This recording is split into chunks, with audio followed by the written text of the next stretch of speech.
Welcome to the Waiting List podcast. Tell us the story.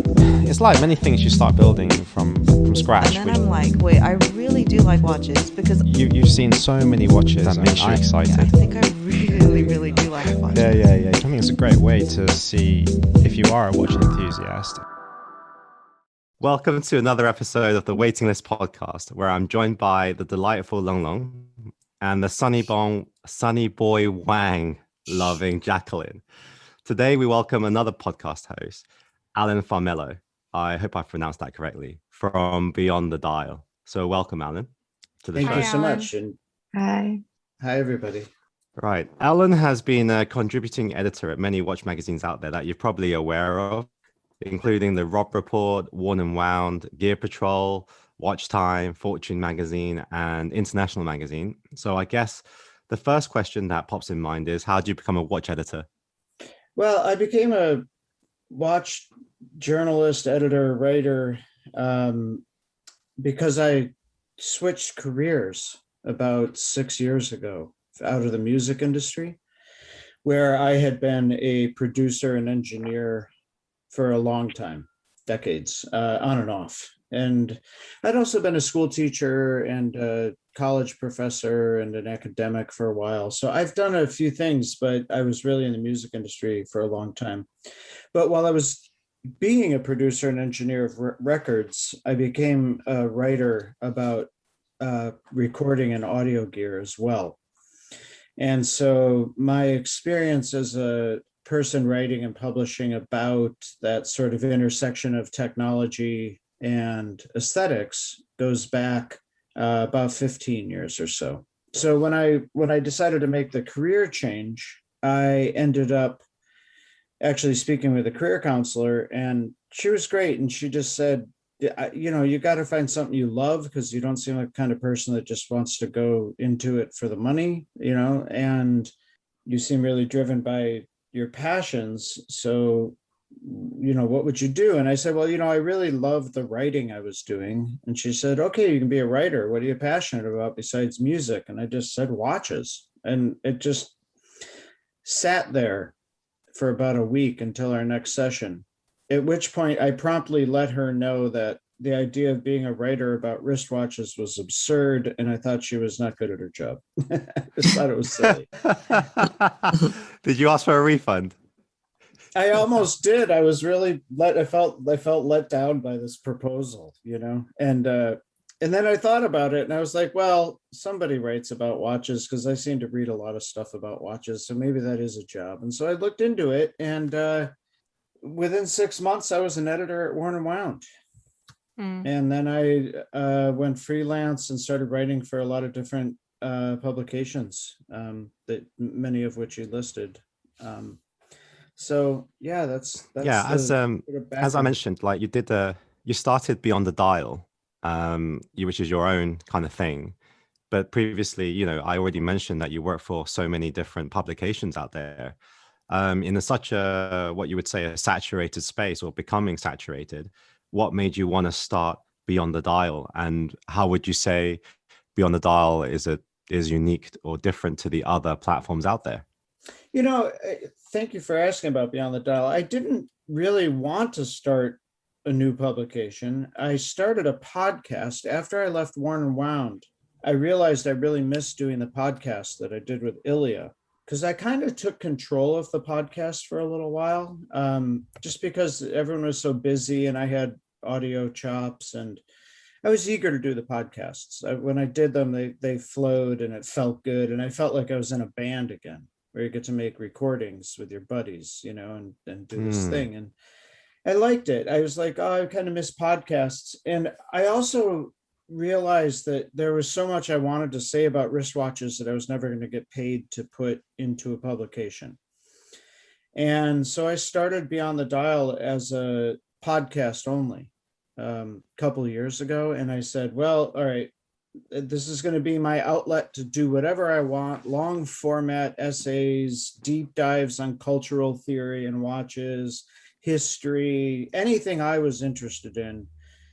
And I kind of had a working thesis that if you took a lot of different academic perspectives and explored watches through those lenses of those different academic perspectives, some of which I know more about than others, but nonetheless, if you look at watches from all these different angles, like academic disciplines, it opens up the topic in a big way. So I did that for about a year, and then COVID hit, and all my freelance work minus one publication dried up in the course of 3 months. And I sort of thought, well, it's time to make lemonade out of lemons. And I didn't, aside from scraping up work in the audio space, which was scarce and not what I wanted to be doing. And like, I just was like, what am I going to do? So I thought this is time to innovate. And this is my opportunity to maybe see if Beyond the Dial can become something bigger. So since it's been just about a year, a little under a year,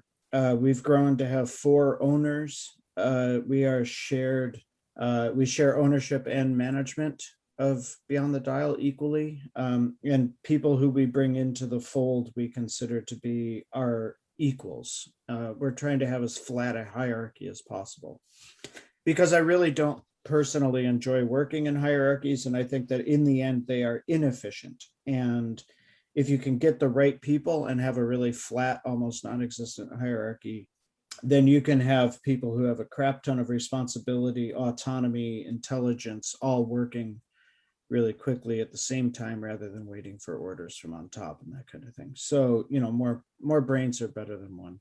And so Beyond the Dial's grown into this thing, but it didn't lose its initial impulse. And that initial impulse being to take just a different look at watches altogether than what's going on in the existing watch journalism. And because there's plenty of that, and I already participate in that anyway, so why would I replicate it? I'm not going to compete with these big publications that are already they have it. They've got the normal sort of more mainstream watch news reporting down. So we do other stuff at Beyond the Dial. Mm-hmm. So how would you say, what is that other stuff then? That's a great question. It's easier to say what we don't do first to get a sense of how we make space to do other stuff, and then I'll talk about that other stuff. But specifically, we don't follow the news cycle at all. We don't tell you what watch came out this week. Okay. We don't tell you any of that. So by cutting that out, having managed that aspect of Worn and Wound and having created a lot of that kind of content, it's like a good 50% of what you end up doing if you decide to cover it. And so we don't do that. And it frees up a lot of time. You don't have to go to every single watch release. You don't have to know who put what out when. You don't go after chasing down the details on the case height on the thing they didn't tell you about. Like just like all the stuff you don't have to do if you decide we're not your daily watch news, current events outlet. And then there's a few other things we don't do. What we do is we do only hands-on reviews. So rather than writing these press release reports that most publications in the watch space report on, we'll only write about a watch if we've handled it.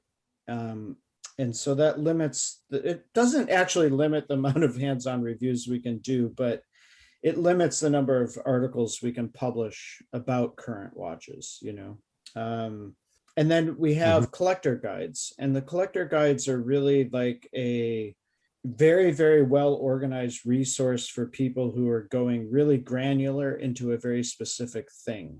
And so a good example of that are David Flett's Seiko guides. He's sort of a vintage Seiko expert with just a deep knowledge, and he's got a deep technical knowledge as well. He's a former rocket scientist, and he works on Seikos. And so he's got this really wonderful kind of thorough and granular set of guides that they're not all out yet, but a lot of them are. So your listeners can check it out at beyondthedial.com if they want to.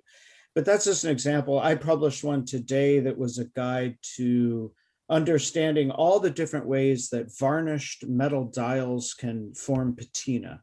That's assuming the watch is vintage. And talking about how nitrocellulose varnish deteriorates and how watch dials oxidize and how residue forms and how that can be, like, really getting in there to help the reader understand, like, if you have a vintage watch, how do you really deal with the dial if you want to keep it intact, or do you want to clean it up because it's got stains on top, or is this dial going to just continue to be destroyed, or is it stable, and yada yada. So we kind of get into servicing people who are really deep into the hobby at that level. And it's not just vintage stuff. I have a guide in there. I have a guide in there about how to pick out keeper watches you'll keep forever, which is an adaptation of something I did for Gear Patrol. And, and there's a lot of philosophy of collecting, sort of different ways of thinking about collecting, different ways of organizing a collection, of making decisions about what to keep and what to get rid of, and how you shape and curate your collection is sort of a big part of what we do. So those collector guides and hands-on reviews, and then we have the podcast, and then we have essays. And so the essays are where we have long form thought pieces, and that's all the content we do right now. It's these sort of broad categories, but they're pretty big. Yeah. So do you actually see the audience evolving or maturing into this kind of content? Because there's already I mean, even if you were to do news, there's I don't know how many blogs that do news, right? The information isn't exactly hard to get to. You've really focusing on long form content with your podcast and also your writing. I remember in our private talks, you mentioned about how something like the articles are getting read to like 500 words, but you're writing way beyond that. And then you said something like, I'm not writing for the audience, I'm writing for writing, or something like this. Like, what's your view on that, on all of that I just said? Well, yeah. So there's a few things amongst the other things we don't do at Beyond the Dial, is we don't allow the performance of an article to determine what our next article should be or could be. And there's this thing that happens where when you're publishing in the digital realm, it's very often the case that a publication will say, okay, we got this much more traffic from these 5 pieces than we did for these other 10 pieces. So we're going to get rid of those 10 pieces. We're going to pay for the 5. In other words, if you know that article X performs beautifully and it has a lot of following and you can sell more advertising, build a bigger readership, or have a larger clientele for your store, whatever it is that these places want, the temptation to write article X1, X2, X3, X4 is really strong because you see that these perform better. And in my opinion, that allows your audience, your readers, to drive your editorial decisions. And I, don't have very much interest in feeding a readership's habits. And B, it's already being done in a lot of places. And in my opinion, it makes for very bland journalism because the ideas, are not driven by passion but of the writers, unless there's a great coincidence. And B, the articles tend to be repetitive. They tend to service, the same kind of readership in the same kind of way. And that's why I think when you look at the watch journalism space or any sector, you see a lot of the same kind of stuff all over the place. And it's yeah, I would agree. Yeah, it's a little monogamous or monotonous rather. And so we're just trying to come up with more original content. And also regarding word length, like we do long form, but what I was saying is like, yeah, a lot of publications will say, well, this person, this article, they always bail at 500 words and it's 3,000 words. This is bad. And I'm like, you know what? It's not necessarily bad because A, you don't know what the person got out of the first 500 words. And B, there's a lot of people all over the world that would read the first 500 words of an article and say, I don't need to read the rest of this. But that doesn't mean they didn't get anything out of it. And it also doesn't mean that the people who did read more of the article shouldn't have it there for them to read. And so for me, I don't really look at all those metrics, and we at Beyond the Dial, we generally don't look at all that reader behavior.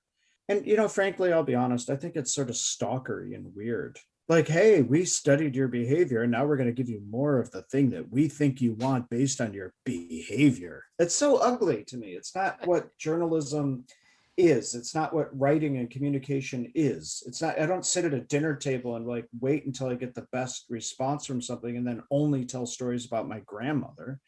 That doesn't make any sense. Like, that's not how conversations should work. And it doesn't really lead to quality journalism in my book. Alan, you said something really interesting, like how you don't want to feed into this like pattern behavioralism thing. But isn't that what everyone does today? Like the content that you see online is just all studying the result of companies, social media studying patterns, what attracts your eye. How YouTubers make money is you have to stay on their videos for a certain amount of time before they can actually start charging money from the views. But I thought what you said is interesting. Like you're trying to break that pattern by creating like content for people actually wanting to read that content and disregarding the views or clicks on your website. And then so I really support that. And then another point that you brought up earlier is the collector series. I've never read your writing, but after what you said, I will be going on to the website and reading it, because just a few points. I'm sure you have a lot more on the site, but from what you already said, the collector series, trying to have a natural discussion between what is a keeper and how to decide what should remain in the box or what shouldn't, and the philosophy of collecting. I think that kind of goes hand in hand with the earlier point of you trying to break this pattern of like views and whatnot, because only recently have I started to realize you don't think, or many people don't think about collecting philosophies or how to discern yourself as a tasteful collector or how to curate your taste unless you've reached a certain milestone in your collecting journey. So already by putting out content like that, you're already attracting seasoned collectors to your site. And once you build up that loyalty readership and you get feedback from these seasoned collectors, then you'll see, oh, what kind of gaps are there left for me as a journalist to fill in creative writing? And I really resonated with that because you know how the recent emergence of Clubhouse, everyone is trying to talk about and discuss topics. And after a while, you get tired of rooms that talk about, oh, your first watch story or your most emotional piece. And now what I'm seeing is people discussing topics such as collecting philosophy, such as what do you look for when you are hunting for vintage, or dial patina. Like that to me is very discerning and very attractive. So I guess thank you for writing that content. I'll be sure to check that out, like especially the patina one, because I love varnishes and dial patinas. Yeah. Yeah, I've got Yeah, a follow in from that actually, which is a lot of. So you're saying you don't want to write for the audience, and there's a lot of publications that are studying behavior and giving what necessarily the audience want and stuff. And part of that maybe is it because that a lot of actually the revenue stream for these publications is advertising, and therefore your attention span. And is that actually the problem rather than was what you said about the audience secondary to the fact that the monetization is through advertising? And then I guess that's one question. Second question would be, if that's not how you want to write, therefore you're not probably gearing to that monetization model, how do you plan to monetize Beyond the Dial? Or how does media in the future, how do you see it monetizing? Well, first of all, thank you for all the kind comments to both of you.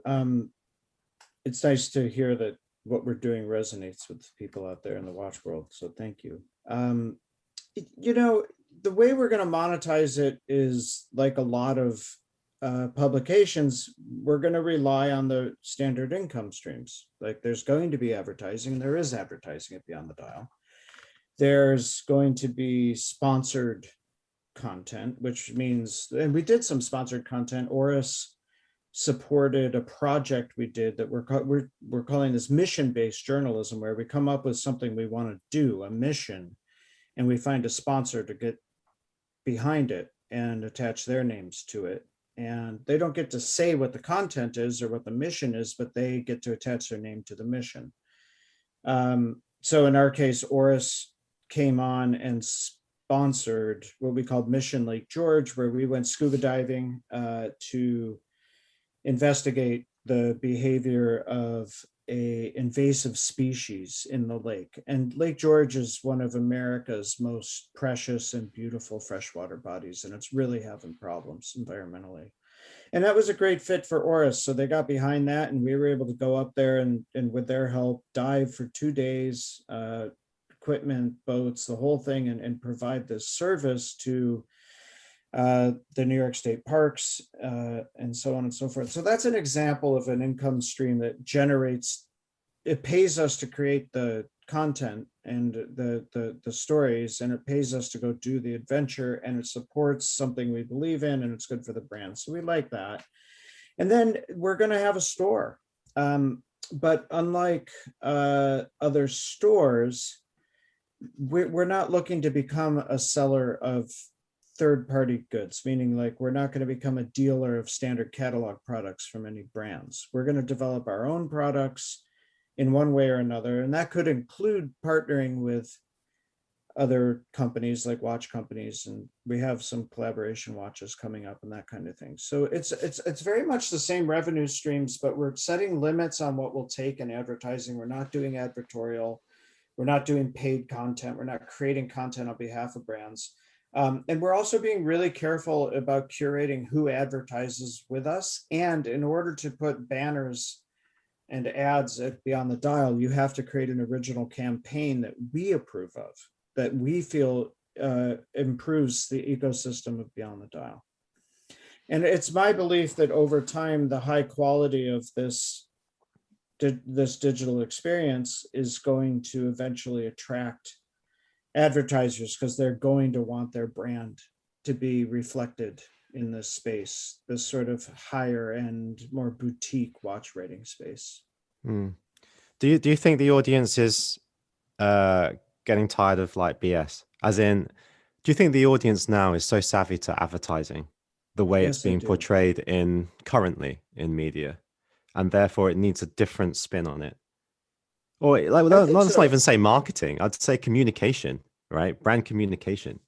Yeah, it's advertising, marketing, brand communication, all of it. And yes, I do think readers are fed up, because I do believe that slowly and surely, and I'll speak about the United States because I understand the laws and the dynamics in the United States, and it is different in other countries, though not entirely, but it is different in some places. But in the United States, the line between advertiser and publication has gotten so blurry, both physically and ethically, that I have trouble telling where one begins and the other ends. And there's this thing in journalism we call the separation of church and state, that the state, the advertising, should not touch the more important church, which is the journalism, that they should not be in contact with each other. There should not be a dialogue between them. And advertorial has become nothing but that dialogue.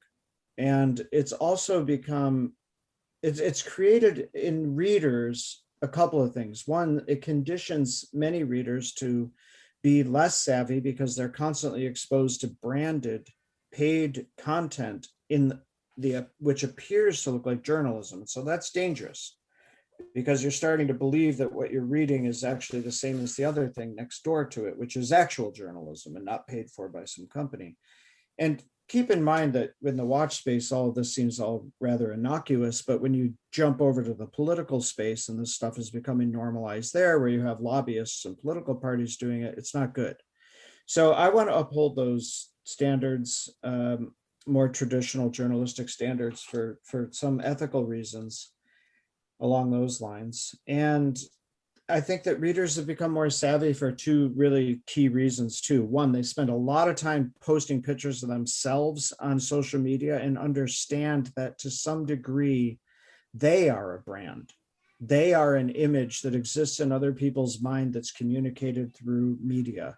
And so they're savvy about seeing that because they understand, like, oh, I don't put pictures of myself, looking like shit in the morning, or some people do, and that's part of their brand, but everyone understands that you're branding yourself. And so they look at a company, comes in your feed, and it's like, well, there's Bill, and there's Jane, and there's Fred, and there's, Grand Seiko, and there's Marsha, and there's Sarah, and there's Rolex. And so it all looks the same. And they become savvy. They're like, everyone's just trying to get your attention and look cool. And once you bring it down to that level, you see right through it. And the second thing, to wrap that up, that readers have become savvy about is that they also write product reviews all the time on Amazon and everywhere else. And by writing product reviews, they understand what it means to put the proverbial pen to paper and scribe something for public consumption about a product. And they understand the arguments that go on, and they're very engaged in it themselves. So when they see product journalism, they're like, oh, yours is slick. Yours has really got nice photos. You must have gotten those from the brand. You're not a user of the product. You're a marketing extension, and I think to some extent that's often very true, and so I think that this like glossy high-end product journalism, quote unquote, a lot of times it is just advertising because it's been paid for and it doesn't look like it has been, but it is. And at other times it hasn't been, but it might as well have been. In the eyes of the readers, for those two reasons, that they're savvy as hell due to social media and due to writing their own reviews. Okay, so a lot of the advertising in magazines is basically to drive sales at the watch brands, but increasingly, a lot of these publications now are actually dealing themselves. So doesn't that even make it worse from a neutral standpoint? That really, not only what you're writing is very advertorial, but it's to push your own, it's really far from what you would say or what I understand you value journalism to be, right? Yeah, to me, that's not journalism. That's marketing. And that's okay. As long as people understand what it is, that's fine. But it's not what I want in my life. When I get to my grave, I want to know that I did something I really believed in, and I just don't. I didn't study marketing. I'm not interested that much in marketing. I don't care to help market things. That's not why I'm into watches, and it's not why I write. It has nothing to do with that. What that is a publication is trying to find ways to make money, and that's as old as the hills. Publications have been going in and out of business since they existed, and the realities of running a bigger publication require them to constantly be innovating. And unfortunately, because advertising dollars, well, basically what's happened with publishing is that when you go digital, you don't publish once every 2 months, you publish every frickin' day, twice a day. It's tons of work. And the advertising rates went way, way down when you go online, right? And so these places have to innovate. They have to figure out how to make money and pay salaries and healthcare and everything else in this country. And, so they're working it out and they're figuring it out. The problem is that the brands have swept up and said, we know a way you could make more money. Why don't you write this? Why don't you write that? And now we can have a thing where you can be a dealer, because people buy watches online now. And so you can sell the stuff, and then you can do this. And you know what? We'll take out a big ad, but you should review this watch, and none of that is like, no one's dying because of it, but it doesn't feel right to me. It doesn't feel right to a lot of people. And it's just like this sort of gut feeling that something ain't right, because we're missing something that's important to democratic societies, basically, or all societies, which is the freedom to report on what's going on in the world. And when corporations start to control the narrative, and boy, do they control the narrative whenever they can. And teams of people paid many, many, many millions of dollars a year to do exactly that for them. When they get too much of a hand in things, it doesn't feel right. It feels wrong, because it's not what journalism was there for. It was there for the people, And so even though I'm just writing about watches, that's the kind of journalism I feel I have to do, or at least where my allegiances have to be, So I'm more about people than I am about brands, basically. I think a lot of what you're talking about is about being truthful and honest to yourself and as possible as much as you can. But I just want to spin it off a little bit. How transparent do you then think the Swiss watch industry is compared to how a watch can be labeled Swiss made? I love that you asked that question. I'm currently collaborating with another journalist on that question. And so I don't want to answer until we've conducted some investigative work, because I don't actually know the answer. But what I do know is that every country in the world has a rule that says this much of the thing, or this value of the thing, or they have some threshold. Standards. And standards. And if you're below that threshold, you don't get to say made in Switzerland. And if you're above it, you don't get to say. You do get to say it. And we have it in the USA. It's all over the place. And the flip side to that, the converse, is that there's also laws in places that if you are selling a Swiss watch, for example, in Argentina in the 1940s, okay, then you had to have it say Switzerland under the logo from the brand. So local rules that a company is exporting to also have to be followed, and those can vary from place to place. So, and you hear about this happening all the time, that people breach this, and it's a shame, but nonetheless, some percentage of the watch is not made in Switzerland, or is not necessarily made in Switzerland, or Germany, or China, or Japan, or wherever. But let's talk about Switzerland, because so I assume that some percentage might not be, right? Because it could not be and still carry the Swiss made label on the dial. However, we also know that there are lobbying bodies in Switzerland talking to the government about those limitations on behalf of the watch industry. Because it's incredibly advantageous to the Swiss watch industry for everything to say Swiss made on it, because that's the brand, right? That's the national brand, and you have to have that.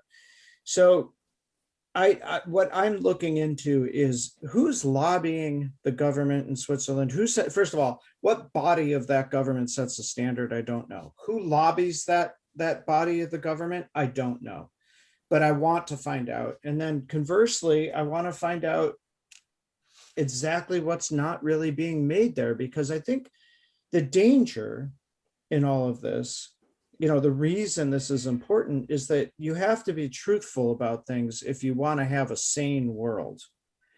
And if there's a fudginess, it can lead to bad things. Like, for example, if we find out that Swiss watch brand X uses Chinese balance springs, right? And they weren't telling us that. And, balance spring's a pretty big part of the watch, right? It's a big deal.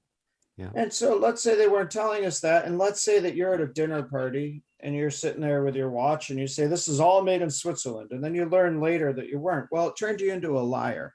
And that sort of sucks. But who gives a shit about the guy with the watch in the dinner party? What bothers me is the idea that things that are made in China aren't good enough, or that things, that only European made goods are really the top echelon, which is an attitude that's ridiculous. Everyone wants a German car, You'd be lucky to find one that's made in Germany or even made by a human anyways.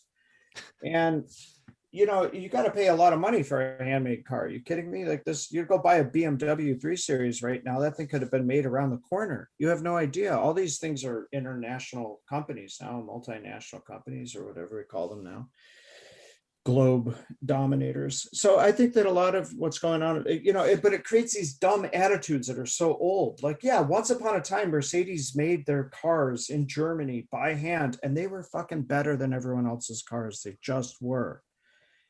And that's not true anymore. You can buy a Toyota that smokes a lot of Mercedes, and that Toyota is probably made in Indiana.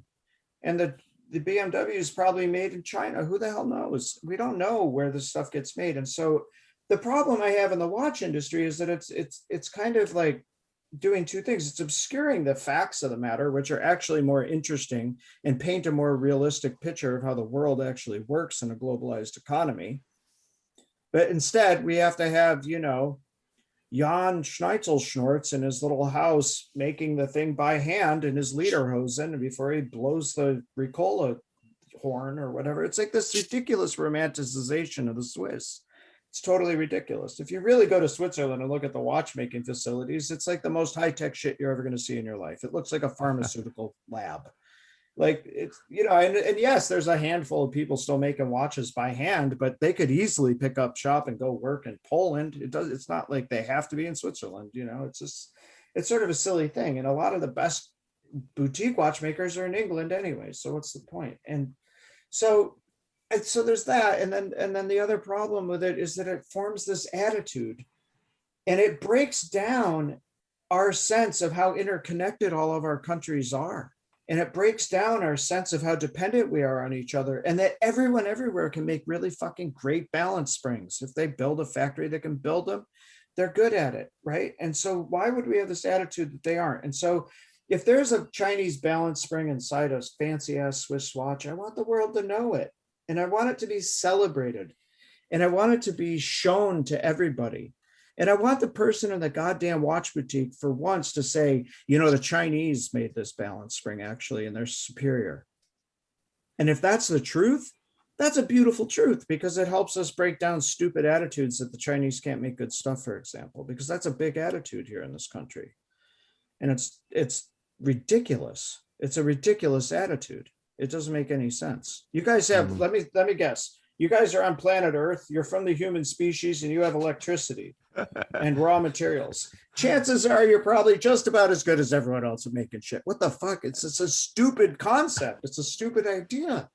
It doesn't make any sense. So if the Swiss watch industry is really kind of creating a situation where they're obscuring that truth, for me, that's just not pretty. That ain't truthful. That ain't nice. And I don't think it's for evil reasons, but you know, to satisfy a bunch of people in the luxury market who have to have everything made in Switzerland only, or only buy European goods or something, it's just a bad reason to uphold those myths about how things get made in the world.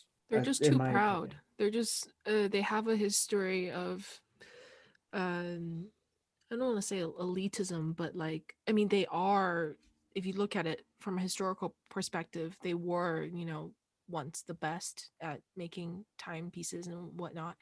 And now, like, everyone wants watches made in Germany, and you mentioned Britain, and then the Swiss watch industry is just like, hey guys, like, most of our brands are Swiss, and how do we like uphold our position? They're just too proud to admit.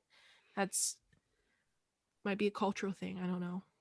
You know, Jacqueline, even that story that like the Swiss are the best at watchmaking is sort of a myth.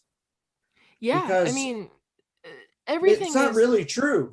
It's not really true. And the truth is that they dominated the Swiss watch. The Swiss dominated the watch industry because of World War II, because they never entered World War II. They were quote unquote neutral. They didn't have any restrictions on the use of raw materials like metal and steel and copper and bronze and all the things. Like if you were in America, women weren't even allowed to wear pantyhose because they had to use the material for something else. Like we had restrictions on what we could make. And so guess what? We couldn't make watches. And so everybody around the world in that war was like, shit, we need watches, and we killed all the watch guys on the fucking war, and we don't have any money, and we're broke. Call the Swiss. They're not doing anything. And so the Swiss, all these watch companies just like took on these military contracts and became, after the war, the place that was still up and running making watches. So you come back after World War II and your Hamilton watches in America. You used to run a whole town in Pennsylvania and employ a whole town. And suddenly, like, half your employees are dead. You haven't been up and running as a watch manufacturer in throughout the war. And the Swiss have already, so what did Hamilton do? Hamilton started to make their watches in Switzerland at a plant. And Hamilton got in trouble for claiming that they were made in America when they were actually made in Switzerland. So what I'm trying to say, Jacqueline, is that we actually had a much more diverse watchmaking world. Like, there are amazing American watch companies, and we were the leaders in the industrial watchmaking, and the British were some of the biggest innovators, right? Throughout history. And the French, are you kidding me? No one talks about French watchmaking. Are you kidding me? Breguet, ring a bell, this kind of thing. So I kind of have this like feeling that the Swiss stole all the business, and along with it, the whole history. And they, it's like, hey, come to us. We make cheese, chocolate, and watches. And it was a big export. It's a big business for them. It's not like, and look, nobody sat down one day like the evil Swiss Empire and said, we're going to do this, haha, we're still the narrative. But it's through marketing and through the facts that this happens. And I think that's why I don't like being a marketing type of journalist so much, because I just don't want to contribute to these narratives that aren't necessarily even accurate. And the hobby of watch collecting and being into watches and admiring these things that are art is tarnished for me when it's too mired in the marketing, because the actual complexity of it's so much more interesting. And Jacqueline, I know I should tell you too that the collector guides, a lot of them are about obscure brands and like what they made, where and when. We have a guy writing about Lip from France right now. And it's so interesting to me, like that whole company was like building Breitlings for Europe, and they set up the Russian watch industry. And it's like, that's like in the 50s and 60s. And that's so interesting to learn about all this international stuff. And then you start to learn about political history and how borders moved, and when communism came up and the walls went up, and then there was this company got stuck over here like Longa, and this one thrived over here because they're on the other side. And all of that is, if you're a collector, to me, that's the interesting thing. That's where the truth is almost always so much more complex and compelling to learn about than some sort of glossed over narrative about the Swiss are the best at watchmaking. It just, all countries love to do this, right? They like to pick the thing they're the best at and brag about it, Well, I think it's from a business point of view, it's your competitive point, right? Like I also agree the Swiss didn't necessarily go out to plan this, but a lot of watches, a lot of Swiss watch brands, they realized that this is actually a key selling point of why a person would buy a watch, and that is probably dominated by market forces. I think in the Chinese market, in their mind, even though we're talking about Chinese manufacturing being on par, if not better, than a lot of manufacturing around the world, they still want a Swiss watch. They don't want to buy a local China watch. And actually, I was with a fund manager yesterday that has luxury brands in their portfolio, and very straightforward. He's saying, yeah, European heritage and craftsmanship. Those are like the three main pillars you need, right? You need a logo. You don't even need a design. He said, you just need something recognizable, right? From a business point of view, I can see it. It totally makes sense. And I think that people like the way you think, with all respect to the way you think, and maybe it actually is how I think too, represent a very small part of that industry. Like, how many of us are really running around, and how many of us are really spending X amount of money on watches? We're probably like the hardest people to sell to, because so much about the industry anyway.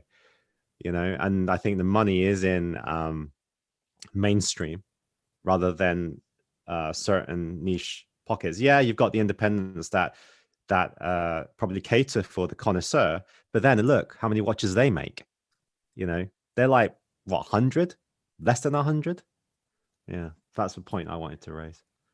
No, it's a good point. And, I just wanted to say one thing about this that really gets in my craw is that when I hear somebody say like European heritage history, it's really scary to me, because that's that's like colonization all over again. That's the colonization narrative.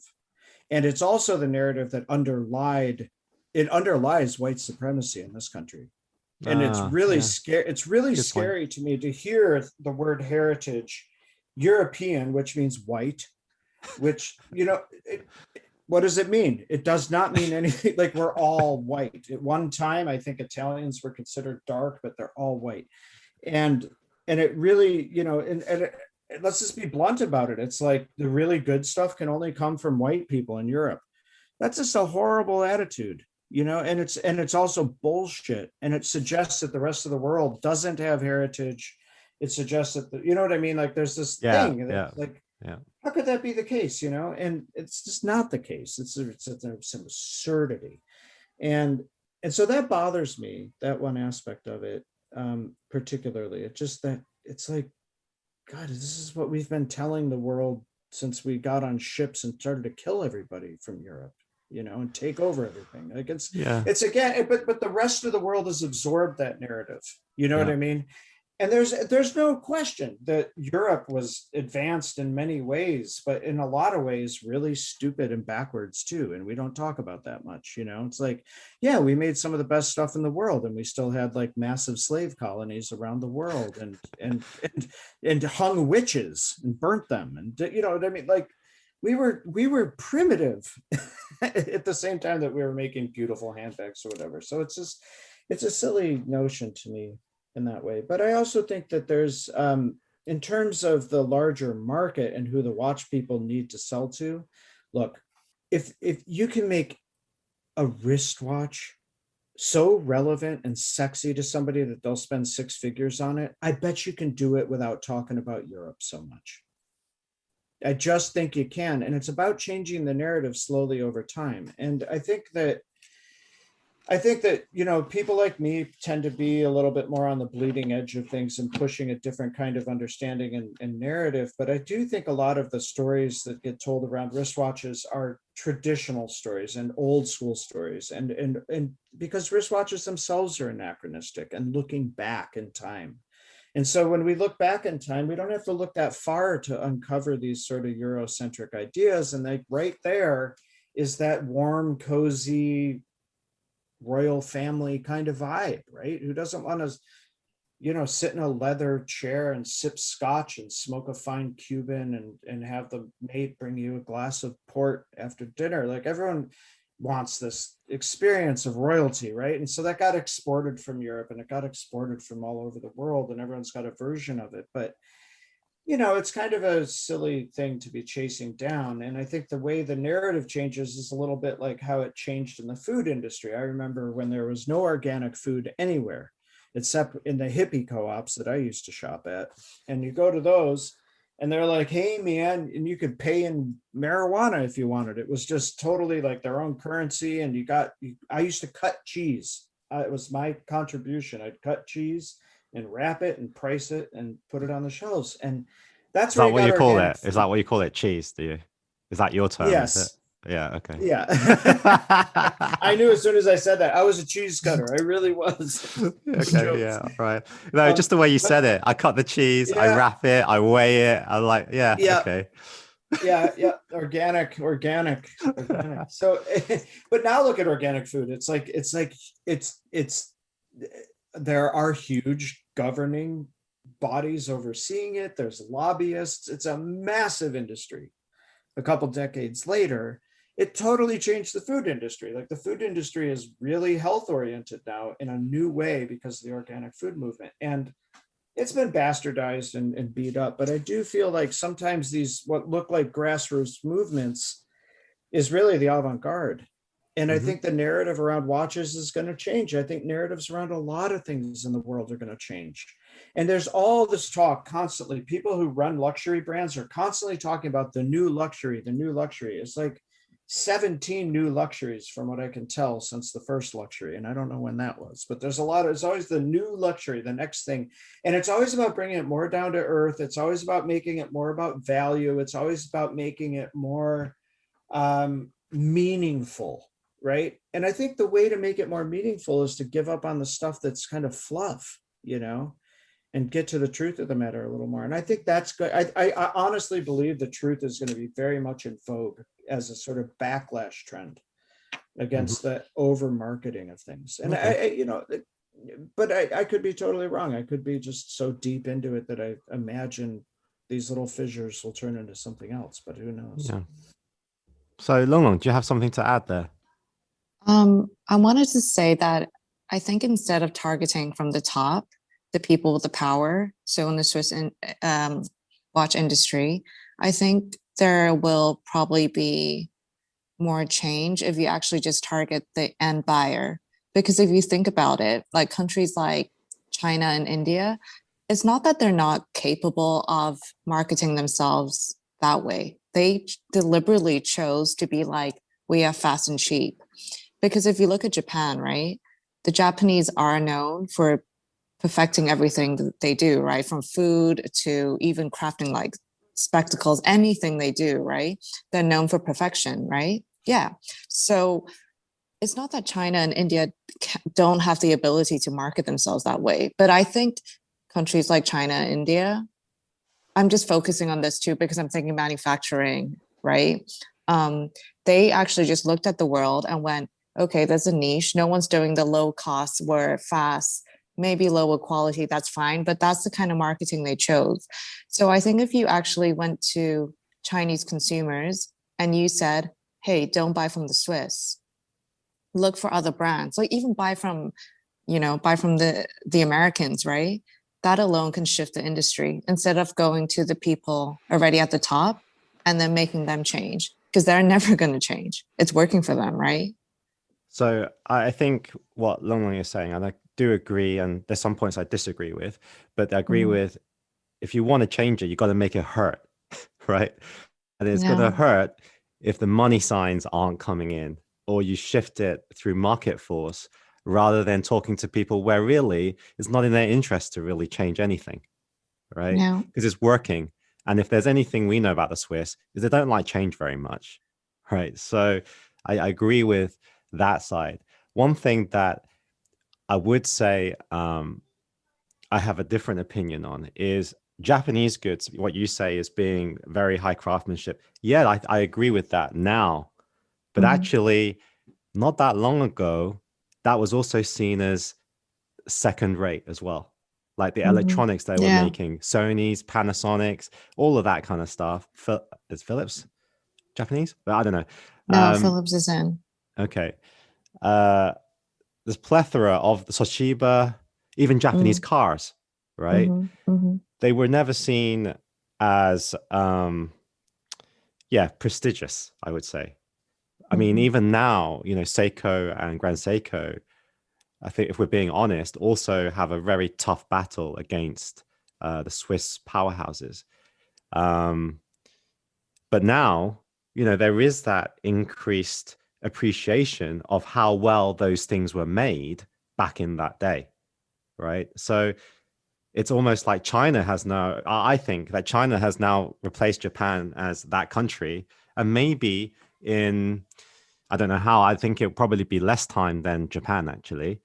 They will be seen as the quality is there. So I just thought that's my 2 cents. But what about you, Alan? Well, the Japanese had the bad rap during the 70s and 80s in the United States. So we would just say, beat the Japs at the beginning of my work day in a factory after high school. Alan, is that a marijuana shirt? No. This is just floral. All right. It must be a watch editor thing, because like Waco wears Hawaiian shirts and that looks kind of Hawaiian. I'm going to be honest. This is my pajamas. I had to take my sweater off because it got warm, but yeah, we got heated with this discussion. But sorry, please continue. I rudely interrupted. What was I talking about before my marijuana pajamas? You're talking about Japanese Factories. manufacturing. Yeah. For the record, that's not marijuana. It's like palm leaves, but it's European luxury pajamas. But anyways, what was I talking about? Be the Japs. Be the Japs. Be the Japs. Oh yeah, we literally said that. I mean, I didn't say it because I thought it was absurd, but people would say that, and the reason was because our economy was falling apart, and our jobs just were disappearing overseas, and we decided to blame Japan. I don't know exactly why, but I grew up in a town that did steel, and the Japanese in the 80s were just making the best steel for no money. So the narrative, the story about Japanese everything was that it's shit.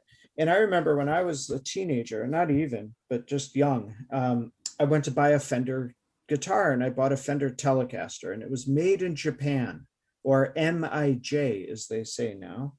And it was the cheap one because it was the Japanese one and not the American one. And I was a little bit ashamed that I had a Japanese one. Well, as it turns out, my brother still owns that guitar. It's now worth a ton of money, and everybody thinks the Japanese Fender stuff is incredible. And I just spent $100 on a Japanese pick guard for my Fender Stratocaster recently because it's vintage, and they made them better in Japan than anywhere else. If you want something that looks like the original 1950s Fender stuff, go to the Japan stuff that we all thought was crap because it's better. And now made in Japan is the big thing. So my thought is, at what point are we going to realize the truth about manufacturing somewhere else, like in China? Right now, we have this thing about Chinese this and Chinese that. I'm ready to start buying up Chinese Fender instruments like crazy if they make them there, and sticking them in a closet because they'll be worth a ton, because actually the craftsmanship can be really amazing. And so even a really, and I played that Telecaster not that long ago because my brother has it. And I was like, wow, this is a really, really well-made guitar. Like now I'm 50, I understand it. I'm not 12 and I got it. It's like, this is beautifully made. Like the detail and the fit and the finish of that guitar. And we thought it was the crappy one, only because the labor was less expensive. So I think that's a ridiculous idea. So what I'm thinking is, with watches, is there a way to find out now what we're all going to think in 25 years, which is, wow, these Chinese hairsprings and these fancy, that's the Chinese hairspring. That's the one that's the one you want. You know, that synthetic, you know what I'm saying? Like, I feel like the truth is so much more interesting in the end. And we know there's Chinese parts in Swiss watches. Do we know this? Is this, can I ask you guys whether you know this to be true? Yeah, I know it's to be true. Yeah. Well, that's Yeah. why True. some watches, it says assembled in Switzerland or Yeah. assembled in somewhere. It's because they, like, the parts aren't all produced at one place. But Alan, I thought you brought up a really good point regarding watches. Like, how are we going to predict the market in 20 or 25 years? And then I was just thinking, like, are there any well-known Chinese watch brands? I don't think so. And why is it that way? And the only answer that I can think of at the top of my head right now is, when you're talking about luxury, be it new luxury or old luxury or whatever, what sells? It's, yes, the watches, but also the story. It's also the story behind the brands. And maybe, just maybe, that's one of the biggest factors that plays into this myth that the Swiss makes the best watches. It's because of that story, right? That's why there's like a 12-pound book on Patek Philippe. There's like a, you don't see that with some of the other brands. Talking about marketing, I was just thinking, like, that's why so I'm interested in vintage smaller dress watches, and the first serially produced dress watch from Patek is the reference 96. Similarly, there's literally the same watch produced by Vacheron, but if you look at that watch from Vacheron and you put it together with the Patek, they look identical. if you removed the branding, they look identical. But why is the Vacheron half the price, sometimes even less, as compared to the Patek? Maybe it's the story, but then you think about Vacheron also has a really rich story behind their brand. Why is it in many cases looked as inferior? So then you think about marketing, and then you think about like all these things that play into it. But going back to my original point, like how are we going to predict the market or how people are going to think in 20 and 25 years? I was just thinking, like, we were talking about Japan for the longest time and how even in the 70s or in 80s they were looked at as an inferior. But then with these, and I'm just thinking out loud here, and maybe it doesn't make sense. Maybe the reason why China is viewed globally as filling the gap to cheap labor or cheaper products, has it something to do with the size of the country? And so I'll put that out there and I'll tell you my thought process. So do you mean because of the size of the country, things are very difficult to make exclusive? No, I was just thinking about the point where Lang Lang brought out like India and China. When you look at things made in China or made in India, you automatically think about, oh, it's probably cheaper and less quality.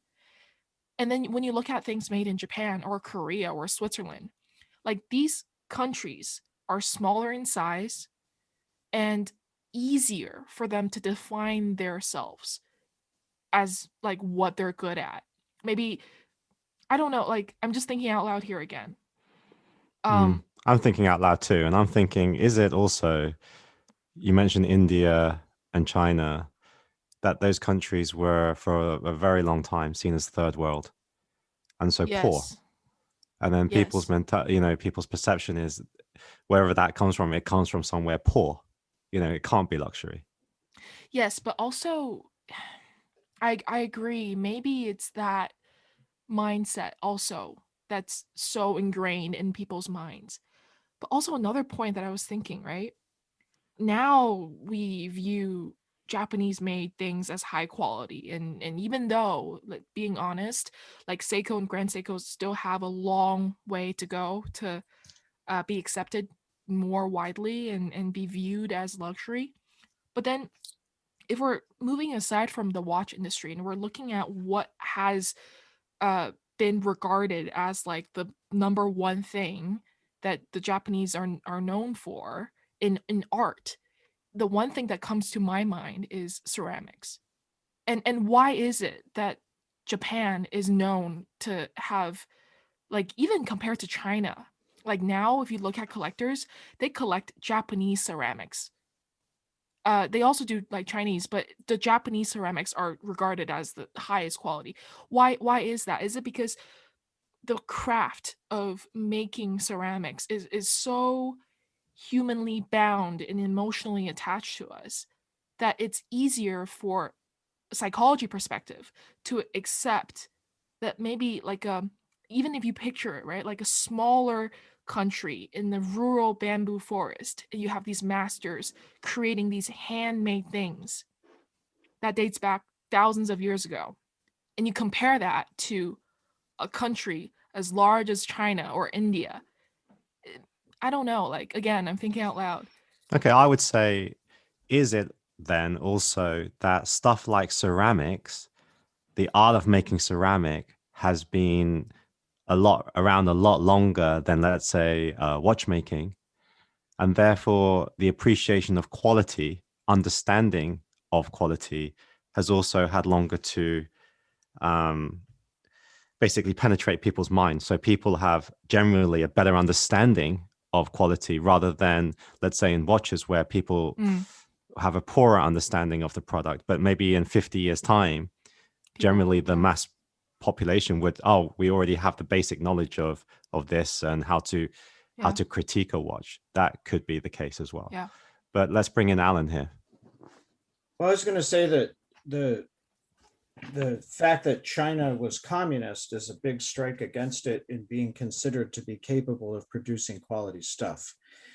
Now, note that I said considered to be able to. because in America and in the West generally, we were told that the only way you're ever going to get freedom and good shit for your house is a free market, unregulated, and that communism was going to put you in a line for a piece of shit watch or a piece of shit pair of socks or food or whatever. And we were given this notion that it was the American and European way of doing things was the only way to have the good life, the only way you could have that.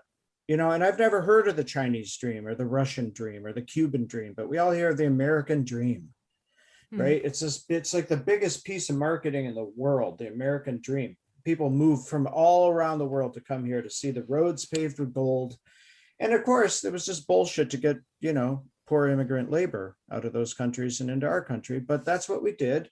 And that narrative, that anti-communist narrative, and I can't even tell you how strong it was. I mean, you guys must know it. It's like we had a witch hunt for communists in the 50s and 60s in this country. You know what I'm talking about? Like we built bombs specifically because of the threat of communism, not even the threat of other bombs. That was the justification for it. And it was like communism when I was a kid, and I grew up in the 80s. I was born in 1970. So from 10 to 18 was the 80s, roughly. That's when I was in high school, or 10 to 20. And I'll tell you something, all you heard about was how bad communism was. I got taught that in school, how bad communism was. So to then turn around and be like, the Chinese, that communist place there, the Mao for all those years and everything, wow, they really make some beautiful luxury items, is so heavily impossible for any American who hasn't questioned what they were absorbing to compute. It makes no sense. It's like going to Russia to get anything. Like, of course, amazing things come out of Russia, but when we think about Russia, we're like, oh, that's state-made shit. They didn't stay on top of things. They didn't even have TVs. They didn't even have washing machines. It's this real like 20th century, 1950s attitude that Americans absorbed, and it's alive and well today. And now we just aim it at China. Yeah, it's true.